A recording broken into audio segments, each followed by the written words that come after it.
Please be seated. Good morning. Good morning. Bilis ng panahon, no?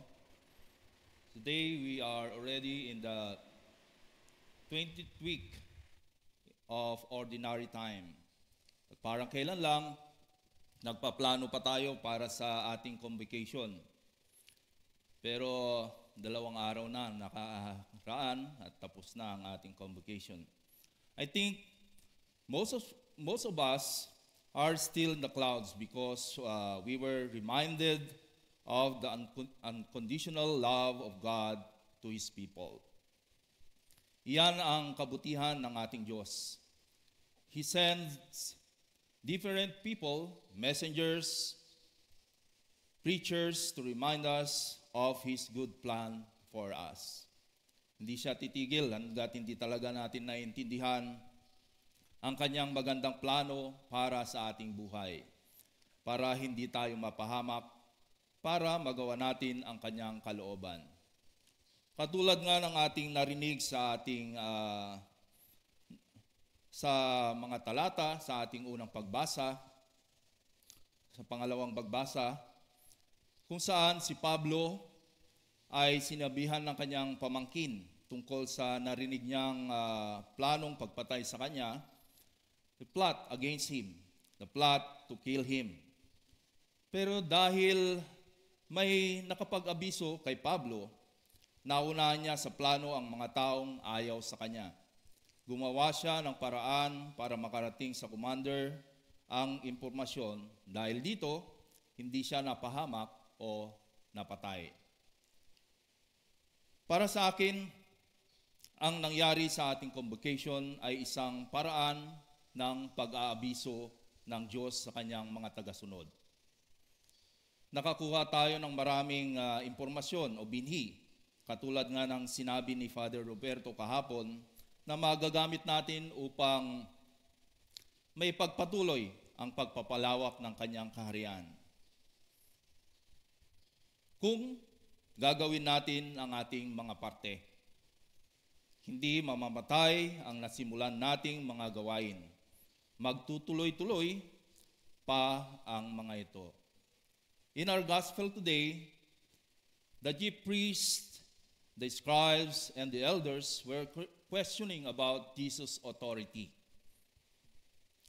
Sometimes, we are guilty of the same attitude as these people, not questioning about the authority of Jesus, but questioning our authority to go forth and make Him known. Alam natin na kaya natin. Pero katulad nila, we have the fear of men. Minsan iniisip natin, kilala ko ng mga taong ito. Paano ko mag-share ng salita ng Diyos? Baka sabihin nila sa akin, anong karapatan mong mag-share sa akin? Hindi nga maayos ang iyong buhay. Kasama sa ating misyon bilang mga tagasunod ng Diyos ang oposisyon. Marami ang oposisyon na dumarating sa ating buhay. Hindi po natin maiiwasan ang mga bagay na yan. Pero kung lagi po tayong matatakot sa sasabihin ng mga tao, magiging stagnant po tayong lahat. Hindi tayo uusad. Alam ko, ang unang hakbang ay mahirap. Pero, kung tayo ay magiging, if we will take courage in taking the first step, kung magiging matapang tayo, the next step will not be that hard. In Luke chapter 10, verse 19, sabi doon, "Behold, I have given you authority to tread on serpents and scorpions, and over all the power of the enemy, and nothing will injure you.